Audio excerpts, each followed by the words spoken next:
Hello friends, welcome back to my channel.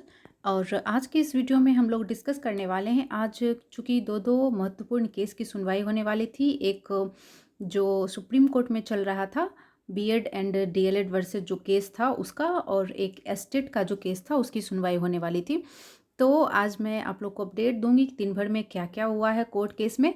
और बहुत सारी गलत इन्फॉर्मेशंस भी घूम रही हैं जहाँ तहाँ की। कोई बोल रहा है कि डीएलएड को ये मिल गया है, प्राथमिकता मिल गया है। कोई बोल रहा है कि बीएड को बाहर निकाल दिया गया है।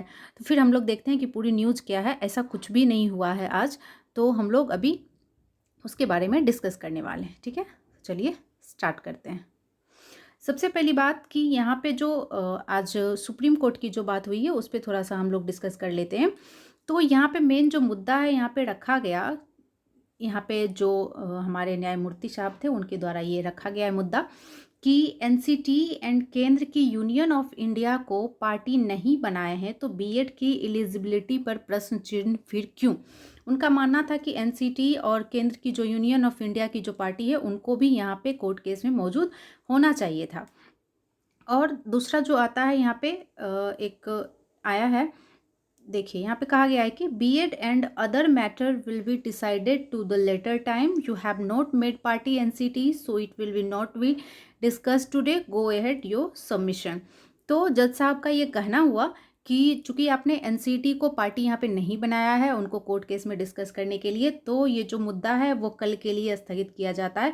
मतलब ये जो बीएड और डीएलएड का जो मामला है उसकी सुनवाई का अगला डेट दे दिया गया है, जो कि कल का है, 16/7/2020 को है। तो अब भी कुछ भी क्लियर नहीं है कि डीएलएड वाले को प्राथमिकता मिल गई है।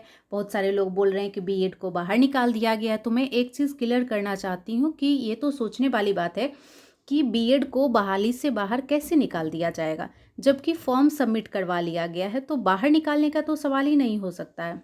तो ये चीज़ ये फैलाना गलत है कि बीएड को बहाली से बाहर निकाल दिया गया है।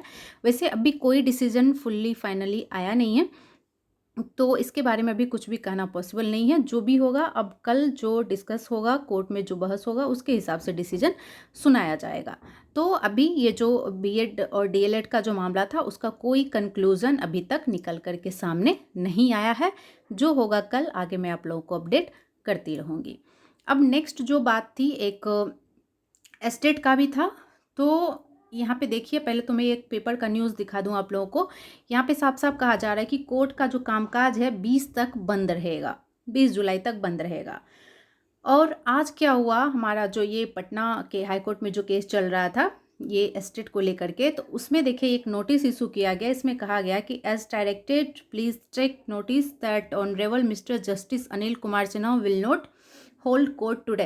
दैट मीन्स जो हमारे जज साहब थे अनिल कुमार सिन्हा, वो कोर्ट में प्रेजेंट ही नहीं हुए आज। तो दैट मीन्स ये केस आज सुनवाई इसकी हो ही नहीं पाई। तो ये नोटिस इशू हुआ, दैट मीन्स एस्टेट का भी कुछ नहीं हो पाया। और नेक्स्ट हियरिंग कब होगी उसका भी पता नहीं। बट इतना तो श्योर है कि जब यहाँ पे न्यूज़ में दिया हुआ है कि जो कामकाज है कोर्ट का वो 20 तक बंद रहेगा, तो 20 के बाद ही उसका कुछ होना है। कुल मिला के कंक्लूज़न ये निकलता है कि जो बीएड एंड डीएलएड का मामला था उसका भी कोई कंक्लूज़न नहीं निकल पाया है, और जो एस्टेट का मामला था उसका भी कोई कंक्लूज़न आज की तारीख में नहीं निकला है, जो कि एक तो बहुत ही महत्वपूर्ण केस था जिसका कंक्लूज़न मोस्टली लोगों को लग रहा था कि आज निकल जाएगा, बट ऐसा नहीं हो पाया है। तो और जो भी आगे का अपडेट होगा वो मैं आप लोगों को देती रहूँगी। और भी खबरों के लिए बने रहिए हमारे चैनल के साथ। मिलते हैं नेक्स्ट वीडियो में।